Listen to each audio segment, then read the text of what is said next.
Muy buenas tardes, televidentes del Caribe colombiano y a quienes nos ven por internet en el mundo entero, por supuesto a quienes nos ven por los TV cables en el interior del país. Este es Consultorio Jurídico, un programa que se hace en directo desde la productora y programadora Televista en Barranquilla. Emitimos por Telecaribe, el canal regional del Caribe colombiano. Son las 6:01 de la tarde de este 1 de septiembre y como lo hemos anunciado, el programa de hoy tiene relación con la responsabilidad de los constructores. En los últimos tiempos se han presentado en Barranquilla, en Cartagena, en Santa Marta, en muchas ciudades de la región Caribe, y el hecho pues, de mayor connotación de estos últimos tiempos sobre responsabilidad de los constructores ha ocurrido en Medellín con el edificio Space. Pero no solamente se necesitan desgracias para apuntar hacia la responsabilidad de los constructores. A veces no ocurren por fortuna esas desgracias, sin embargo, lo que la gente compra como un inmueble para vivir toda su vida, que es producto pues de ahorros, que es una vivienda, puede ser un apartamento o una casa, pero sobre todo apartamentos, termina volviéndose una desgracia. El tema de hoy pues es la responsabilidad del constructor. Le recordamos nuestro correo, que es el consultorio jurídico caribe@gmail.com, y nuestro teléfono, que es el teléfono directo de Televista en Barranquilla, es el 368-0949. Repetimos, 368-0949, quienes llamen de fuera con el prefijo 05 o 5. Nuestro invitado es el doctor Luis Narváez. Él es ingeniero con un recorrido amplio, profesional, y además ostenta el valioso cargo en materia de ingeniería de ser el presidente de la Sociedad de Ingenieros del Atlántico, una entidad que llega este año a los 61 años y que vela precisamente por los intereses de la ciudad, de su gremio y del bien común, que es en este caso las obras que se construyen. Don Luis Narváez, bienvenido a Consultorio Jurídico, gracias por estar aquí con nosotros. Gracias, Humberto, por la invitación. Nos place muchísimo, sobre todo teniendo en cuenta su vasta experiencia en el tema de la construcción. Dado los últimos hechos, como bien lo anotábamos al introducir este programa, bien vale la pena hacer algunas acotaciones que tengo entendido usted tiene preparadas sobre la responsabilidad del constructor. Pues sí, la responsabilidad del consultor hay que mirarlo en dos escenarios. El consultor privado, o sea, aquel constructor privado, aquel constructor que ejecuta las edificaciones y los proyectos urbanísticos, que goza de una plena autonomía, pues él toma todas las decisiones correspondientes a su empresa, y el constructor público, que depende realmente de una serie de circunstancias propias del Estado. Entonces son dos escenarios totalmente diferentes. En el escenario privado, que es el del constructor de edificaciones y de urbanismo, pues esa responsabilidad en términos de calidad, en términos de buen funcionamiento, en términos de durabilidad, cae absolutamente sobre él, dado que es el único que diseña, que proyecta, que construye, que controla, que comercializa. Es decir, el Estado está un poco alejado de eso, aunque realmente no es que el Estado no puede desatenderse, pero tal como están las circunstancias actuales, eso es lo que está sucediendo. El constructor que nos hace la vía, que nos hace el puente, que nos hace el túnel, ya tiene realmente una responsabilidad compartida con el Estado, porque es que el Estado es el que suministra todos los elementos para que él materialice el proyecto propuesto. Bueno, esos son realmente los dos escenarios. Son obras públicas y por supuesto el Estado tiene una interventoría. Es correcto. En el caso de las obras privadas, pues para los televidentes que no saben, las obras privadas, que son urbanizaciones que hacen constructores privados, empresas o constructores de manera particular, que en términos generales pues conforman empresas, no llevan o no tienen interventorías. Ahí probablemente hay una falencia del Estado en materia de legislación, ¿no? La ingeniería nacional está supremamente preocupada por esa falta de control. No es muy bien recibido el que ejecuta se controle. Probablemente en algunos casos eso se cumple, se da y realmente nos entrega buenos resultados. Pero en otras situaciones, en otras circunstancias, eso no está siendo así. Entonces nos preocupa mucho la ingeniería nacional, el que el constructor privado, el de la edificación, el del urbanismo, etcétera, realmente tome todas las decisiones, incluido el control. Los controles propios a veces no son eficientes por una serie de circunstancias que podríamos analizar, pero que realmente son evidentes. El componente financiero, las posibilidades de tomar decisiones autónomas, etc. Entonces, ahí hay una falencia que hay que corregir con carácter urgente. Bueno, tratando de prever eso, o tratando digo porque no se ha dado, el Estado ha presentado una ley, un proyecto de ley ante la Cámara. Tenemos entendido que ese proyecto no ha avanzado, pero que sería, digamos, la manera de responder o de cubrir a quienes están en riesgo. Se trata del seguro obligatorio, de la póliza de seguro obligatorio por parte de los constructores. Hablemos de ese tema después que regresemos de comerciales, porque ya va a participar en el programa también el doctor Rafael Blanco, abogado, y nuestro compañero de SED, Jorge Padilla. Pero importante el tema de la póliza del seguro, si es conveniente o no. Así que dejamos en el tintero este tema. Vamos a irnos a la pausa comercial y le recordamos nuestro teléfono 368-0949 y nuestro correo electrónico que es consultoriojuridicocaribe@gmail.com. Vamos a la pausa, ya regresamos.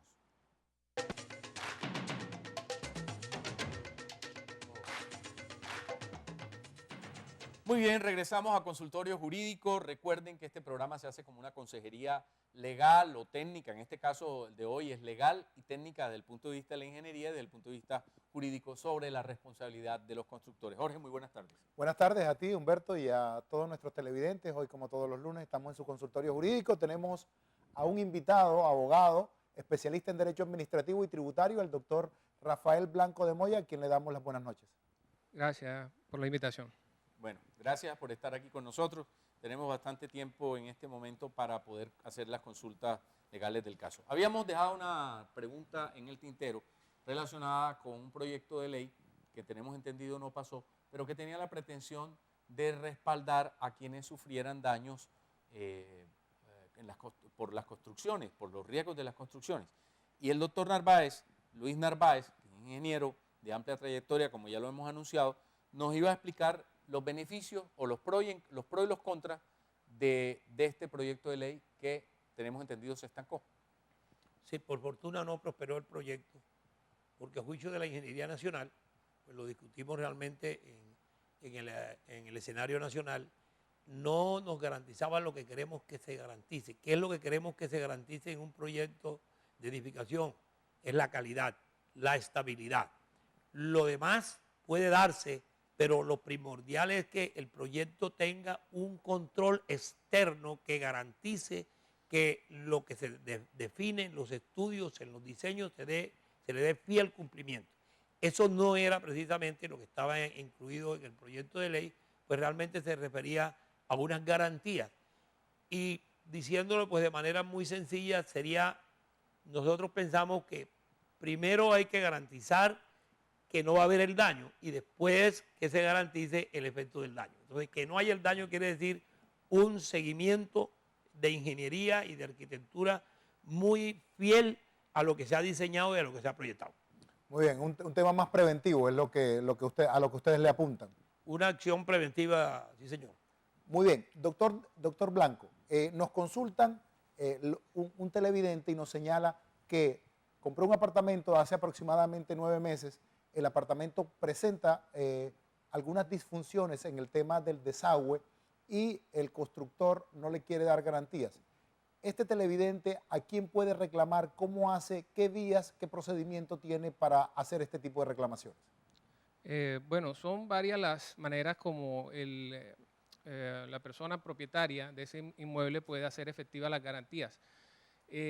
Inicialmente, él puede hacer unas reclamaciones directas a la constructora, porque el Estatuto del Consumidor, Ley 1480, prevé unas garantías de estabilidad que son de 10 años y unas garantías para lo que es la parte del mobiliario, lo que no es correspondiente a la parte estructural. Ahí se configuraría la parte de lo que es desagües, tuberías.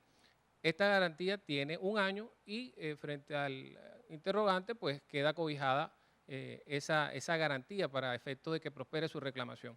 ¿Ante quién la puede hacer? puede hacerla ante la propia constructora, puede ser la Superintendencia de Industria y Comercio de manera administrativa, la alcaldía tiene una oficina, una dependencia especial también para esto en virtud de la ley 1480 y también puede acudir en sede judicial a través de una demanda. Muy bien. Tenemos un correo de Pablo Celis que nos dice lo siguiente. Dice, la empresa constructora lleva 2 años entregando las áreas comunes, pues tenemos entendido que es algún inmueble que él adquirió, y hasta la fecha no las ha entregado, y ya presentan fallas y problemas. Las autoridades como la alcaldía no brindan apoyo. Esta es una pregunta que no sabemos si viene particularmente de Cartagena, Barranquilla o Santa Marta, pero independientemente de la ciudad, es una situación que se puede presentar en cualquier parte y se está presentando. Bueno, cada caso hay que ver las particularidades que obviamente presenta. Lo primero sería revisar si ya el conjunto fue entregado de manera formal para poder revisar entonces ya el tema de las áreas comunes, porque de pronto hay una administración parcial de la copropiedad, ¿ya? Tenemos que partir de ese análisis para poder entregar una respuesta más acertada. La pregunta es muy genérica. Bueno, el televidente que nos escribe, don Pablo Celis, pues nos puede volver a escribir en este momento si está viendo el programa. O llamarnos. Y nos haga las anotaciones del caso, Jorge. Muy bien. Ahí, frente a lo que usted señala, doctor Blanco, ¿hasta dónde llegan las responsabilidades de las constructoras y de las inmobiliarias que venden los conjuntos? La gente pregunta, es muy importante señalarle a los televidentes, una constructora construye, pero le da una inmobiliaria para que la inmobiliaria venda el proyecto. ¿A quién se le reclama? ¿Se le reclama a la constructora o se le reclama, o por qué se le reclama a la constructora y por qué se le reclama a la inmobiliaria? Desde luego, doctor.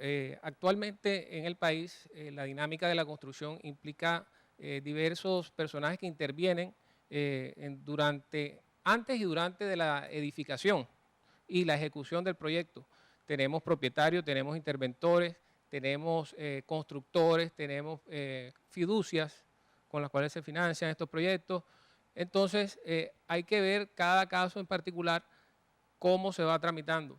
La responsabilidad de manera genérica de la constructora está dada hasta cuando se hace el recibo final de la obra por parte del potencial cliente que inicialmente visitó el proyecto y con su recibo a satisfacción. Inclusive la ley prevé una garantía decenal, es decir, 10 años después de recibo, que sería un acto meramente formal, es demandable 10 años por vicios ocultos, por defectos que tenga la obra.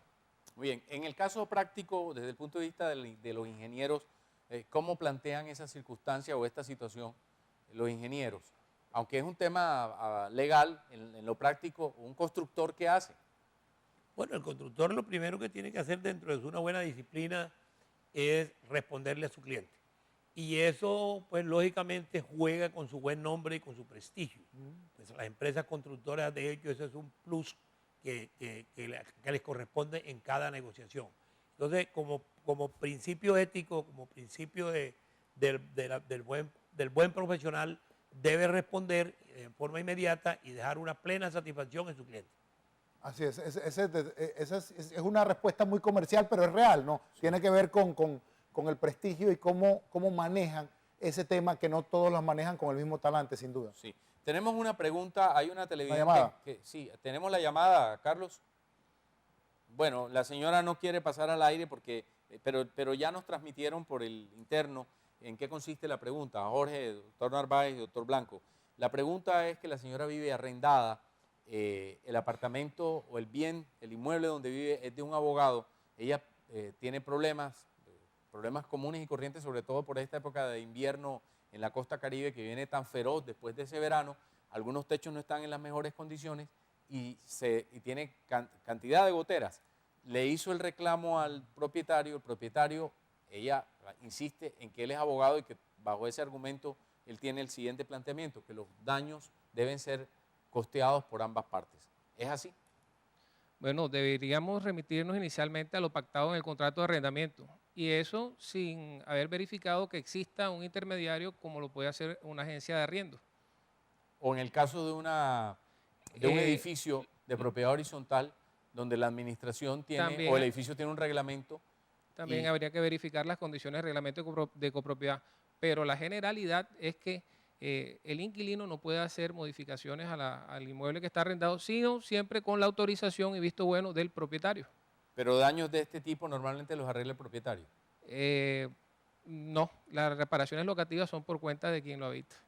Así sean de este caso, por un daño de un techo, este tipo de cosas. Habría que remitirse, como le digo, al Bueno, contrato. entonces la señora que llamó, si quiere complemento de la respuesta, pues que nos llame y que nos deje la inquietud, pero con mayores detalles para poder darlo. Doctor Narváez, en la actualidad y por la modernidad y por toda la tecnología, hay una cantidad importante de nuevas tecnologías constructivas. Estas nuevas tecnologías constructivas se están dando, por ejemplo, en vivienda de interés social y en muchos proyectos en donde hay una forma de construir y unos materiales específicos.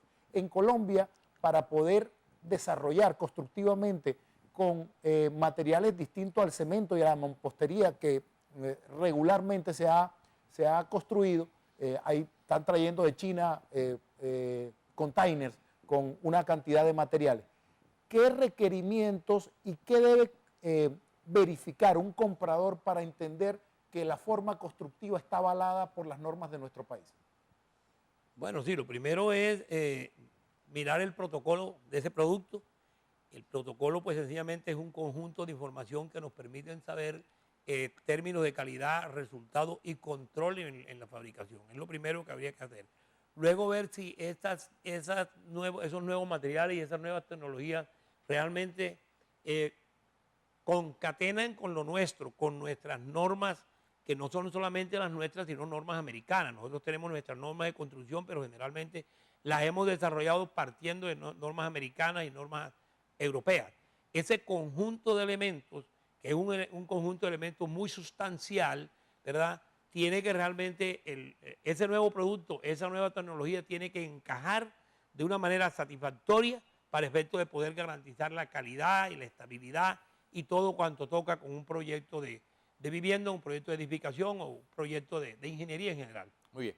Vamos a irnos a una pausa comercial. Regresamos enseguida con este programa de consultorio jurídico sobre la responsabilidad de los constructores.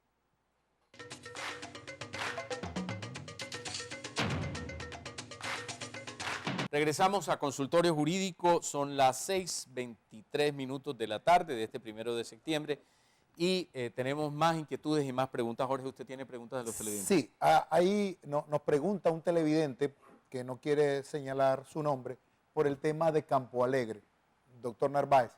Temas que también han sido replicados en otras ciudades. En Cartagena hay un tema de una urbanización en Zaragozilla, ¿se llama, Humberto? Mirador de Zaragozilla. Mirador de Zaragozilla. Este tipo de situaciones, desde el punto de vista de la ingeniería, ¿qué lecciones han dado y qué podemos explicarle a los televidentes frente a la necesidad de valorar y de verificar cuando se va a comprar una construcción frente a temas puntuales como el suelo, por ejemplo? Sí, no, la primera lección que nos ha dado eso es este problema de Campo Alegre, es que la ingeniería hay que aplicarla con toda rigurosidad. Y que cuando usted aplica la ingeniería con toda rigurosidad, que quiere decir estudios, diseños, construcción y control debidamente ejecutado, no nos podía pasar eso. El problema de Campo Alegre arranca desde el momento en que estamos cimentando sobre un suelo que no acepta cimentación. No acepta cimentación porque es una arcilla, lo que llamamos arcillas marinas, es una arcilla supremamente sensible a cualquier intervención. Y esa condición de sensibilidad excesiva realmente es lo que ha generado un movimiento de masa que a su vez produce unos efectos de movimiento en la estructura y genera, digamos, unas condiciones de esfuerzos que no están correspondiendo con la geometría propia de la estructura, cuando ella se empieza a inclinar, etcétera, etcétera. Ahí realmente hay que darle un mensaje a los constructores, a los consultores y al Departamento de Planeación y a los curadores de que hay que asumir una mayor responsabilidad, no solamente con la empresa nuestra, sino con el cliente, con nuestro cliente, con quien nos compra el apartamento. Entonces, ahí hay un problema de gran complejidad y eso realmente pudo ser previsible en la medida en que hubo estudios previos a todas estas intervenciones que nos advertían de esa complejidad. Vamos a ver ahora el consejo laboral que nos tiene el doctor Carlos Julio Díaz Daza. ¿Qué derechos tengo como trabajadora del servicio doméstico? Tiene derecho a que le liquiden sus cesantías con lo que recibe en salario en dinero y en especie, lo correspondiente a intereses sobre las cesantías, a calzado y vestido de labor, al trabajo en dominicales y festivos si los hace, y además a ser afiliado a la Seguridad Social en salud, pensiones y riesgos laborales. Su jornada máxima es de 10 horas diarias si es interna o de 8 horas diarias si es externa. No tiene derecho al pago de primas de servicio. Muy bien, ese era el consejo laboral del doctor Víctor Julio Díaz Daza, experto en derecho laboral que nos acompaña a cada programa para dar un consejo especial a los televidentes. Muy bien.